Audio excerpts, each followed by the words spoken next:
Disregard Buhari's directive, all old Naira notes remain legal tender in Kaduna, El-Rufai declares. Welcome to the news and please subscribe to our channel to get notified when we post hot juicy news updates. Please click on the notification bell. The Kaduna governor challenged the might of Buhari-led federal government in a statewide broadcast on Thursday night. My dear people of Kaduna State, with just about 100 days before leaving office, an election just around the corner, it was my intention to host another media chat to interact with the people of our state in the next few days. While I still hope to do so, I feel the need to address you all today due to the unprecedentedly cruel situation our people and their livelihoods have been thrown into, particularly in the last 2 or 3 weeks by the decisions, actions and inactions of the federal government of Nigeria. On behalf of the government of Kaduna State, I wish to express my deepest regret at the needless suffering you are enduring as a result of a prolonged fuel shortage and the difficulties occasioned by the so-called currency redesign policy of the Central Bank of Nigeria. We understand your pain. I assure you that as a state governor, I've been working with my colleagues to do everything in our power to end these pains. While publicly supporting what appeared to be a beneficial policy, we innocently engaged privately with the President and the leadership of the Central Bank of Nigeria to review the implementation of the policy so as to reduce its negative impact on the lives and livelihoods of our people, and end the pain being inflicted on citizens in the absence of any progress to modify implementation on the part of the architects. We were forced to go public about 2 weeks ago with our concerns and demand that this suffering must stop. We take seriously our duty to protect ordinary people from the consequences of these policy fiascos. The sad fact is that victims of these mindless policies are the people that elected us. It is their welfare that is being threatened. Many of our people have been left in a situation where the money they put in banks has literally been confiscated, depriving them of the ability to buy food and basic necessities. Our traders cannot sell as much as they used to because the customers have no access to the hard-earned money. We have been officially informed that the currency redesign is to reduce money laundering and high useless stashes of high-denomination naira that many politicians and public officers have accumulated through corruption and other illicit activities. As earlier stated, we are in fully support of such a policy and will make this public from the beginning. We have privately expressed concerns about the timing of the currency design policy and the unrealistic timeline for its implementation. We are sure that all steps have been taken to ensure that we avoid the recent experience of India, where implementation of a similar demonetization policy targeted at the politicians ended up hurting the poorest and small businesses the most. In official briefings to the President, the Central Bank of Nigeria constantly alluded to the fact that the policy also targets politicians who have accumulated a huge war chest for vote buying during the elections. It is now clear that the President has been deceived by the Central Bank of Nigeria and some elements in his government into buying into the overarching narrative in the name of ensuring free and fair elections in 2023. It is important for the people of Kaduna State and indeed Nigeria to know that contrary to the people pronouncement and apparent good intentions, this policy was conceived and sold to the President by officials who completely lost out in the gubernatorial and presidential primaries of the All Progressive Congress in June 2022.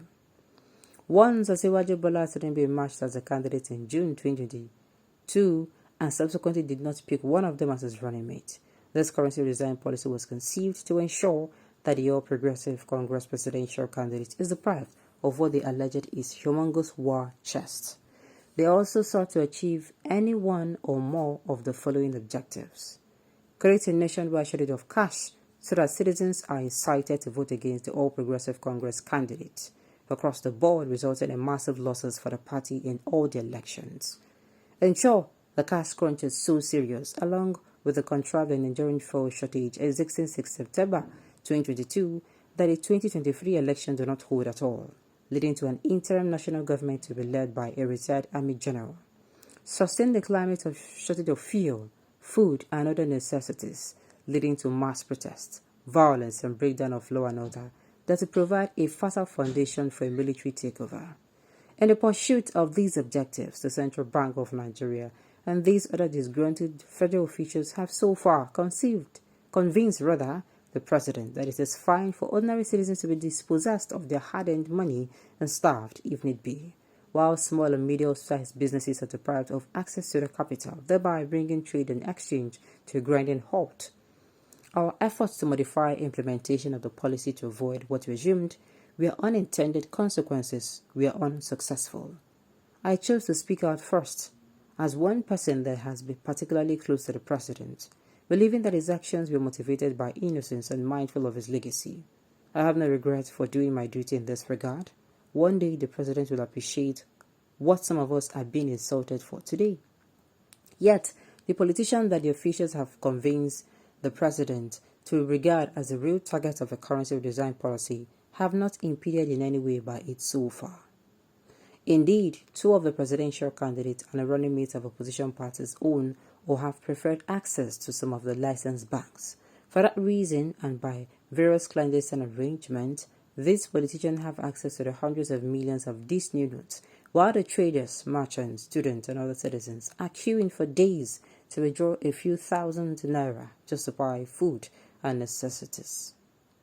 Within 2 to 3 weeks of implementation, it was clear that everyone that the architects of this policy can see that it is our people that are being terribly affected, and not the politicians. It is quite unfortunate that many politicians who either own banks or have privileged access to money are so insulated from the pains of talakawa that they are recklessly endorsing a policy that is being badly implemented. I am referring here to the comments by the candidates of one of the opposition parties who expressed opposition to the recommendation first of the All Progressive Congress state governors and subsequently of all the governors under the auspices of the Nigerian Governors Forum that the implementation timeline be extended to enable the old and new notes to be legal tender side by side until the cash shortage ends. My dear people of Kaduna State, let me explain how the architects of this policy intentionally designed it to fail. The total currency in circulation in Nigeria was estimated at 3.2 trillion naira at the end of the 2022. According to the Central Bank of Nigeria, 2.1 trillion naira has been withdrawn at an early February. The Central Bank of Nigeria claimed that the 700 billion naira is the amount of cash needed for the functioning vision of a cashless Nigerian economy. The chief economic advisor to the president, Dr. Doyin Salami, disagrees with this estimate and believes at least 2 trillion naira of currency needs to be in circulation for economic sustainability. Other experts variously estimate this to be between 1.2 trillion naira and above, so the Central Bank of Nigeria's number of 700 billion naira is not realistic. El-Rufai he's a very intelligent man, but I don't think he has the interest of the masses at heart. Trust me. Alright, on this note, we've come to the end of the news. We say thank you for tuning in to listen. Until I come your way next time, enjoy the rest of your day.